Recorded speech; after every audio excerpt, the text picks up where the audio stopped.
After a few months of training, we decided to start preparing for our competition. So this involved, of course, reducing calories in the diet, particularly carbohydrates. Is usually the thing that you play the most with, I would say, in a bodybuilding diet. So you have to have the protein in there.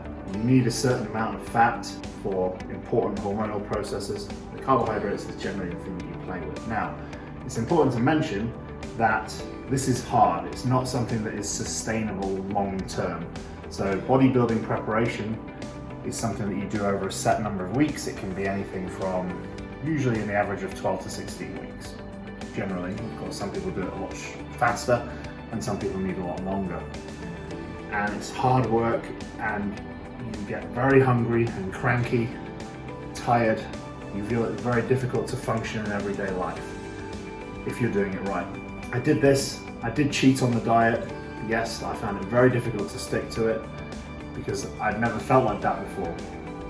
So when you decide to do things like this, it's very important to know these things beforehand so that they don't creep up on you and surprise you like that. But we did the first competition. I did okay. I managed to get second place, which then qualified me for the British Championships that year, which was quite exciting. I did another competition in between, which I won, which was the Junior Mr. York competition.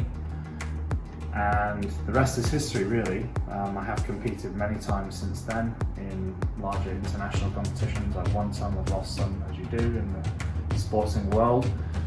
What I've learned the most from my bodybuilding experience is how therapeutic it is for me, how good it is for me in terms of demanding my 100% focus when I'm preparing for a competition, how routine is everything.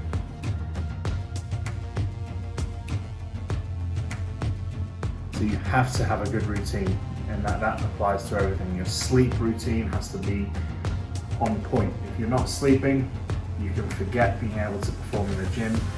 Making sure that you get all your meals in, and also being able to have any kind of work-life gym balance, not going to happen. So sleep, food has to be organized. You have to prepare all of your meals in advance.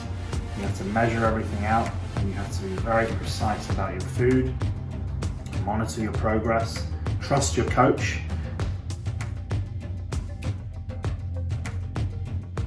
You have a coach, and generally I have had a coach over most of the years. I have a coach now, and I do it because I need someone to be accountable to, someone who I trust, who has experience, has achieved things that perhaps I would aspire to achieve myself. And it's a second pair of eyes. When you are trying to lose significant amounts of body fat and make quite extreme changes to your body, sometimes your mind can play games with you, so you need a second pair of eyes to keep you in check. So you might think, for example, I'm not losing fat fast enough, I need to make a change. Your coach could come in and say, no you don't, you're doing okay, let's hold on for another few weeks and see how your body responds. Or they might look at something else that you've missed.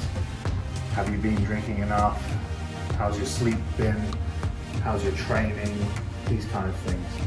Things that you might just overlook and start to reduce more calories immediately without thinking, which you'll then regret further on down the line.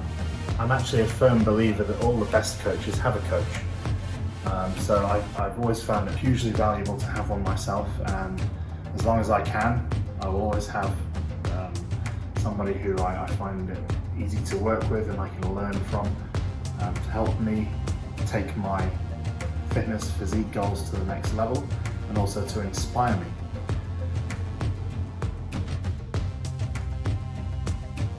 So bodybuilding also has kind of overlapped with my career.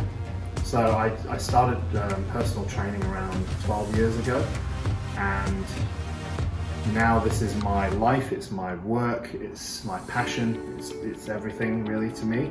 And I get a huge amount of satisfaction from what I do because I get to help people on a daily basis. I get to help them improve their health, their physical, mental, and emotional well-being, which is a very honourable job to have, something that I'm very blessed to be able to do on a day-to-day basis. and I find it very interesting. I'm always wanting to learn more, and I also have to lead by example. So I have to practice what I preach, and I believe anybody in the industry should be doing exactly that if they want to be in this industry as a professional, instructing others what to do, advising others how they should be living their lives. You have to kind of live by example yourself. So I try and apply a lot of the principles that I've learned through my own experience for my clients. Now, of course, it doesn't always work that way. Not everybody wants to be a bodybuilder, and I 100% understand that. But that doesn't mean that I can't use my own experience and skills that I've learned through bodybuilding to help others. Because it's not just about standing on stage and posing, it's not just about lifting heavy weights in the gym and eating 6 meals a day. There's a lot more to it than that. Like I mentioned, it's about the routine, the consistency, the commitment, and the ability for this amazing sport to really be a great source of therapy for people, a positive aspect in your life that you can use to your advantage when things get tough, something you can focus on other than negativity. So like, for example, during the circuit breaker period, the fact that I was still training, still working with my coach, still eating my meals, that was something that really kept me sane. I'm not sure what I would have done without it. I had to do it. It was not an option in my head. Even though some days I didn't feel motivated. In fact, well, I'll be honest, most days I didn't feel motivated in that period. Not being able to go to the gym, having to work out on my balcony, it's really hot and sweaty. Just having 2 dumbbells and a bar and a pull-up dip station to work with instead of a fully equipped gym. Not being able to progress really. So the key in that period for me was to maintain the muscle that I had. Of course, this being a subject that's a great passion to me, I could talk about this all day long. I could mention many people who have helped me along the way, many great people who I've been involved with and I've met. But the key point really is that I've used physical activity, I've used nutrition, and I've used movement to make a huge positive impact on my life and hopefully the lives of other people who I've been able to connect with through my career. And I know for a fact that without physical health, everything else falls apart. Your mental health, your emotional health, your social health, everything.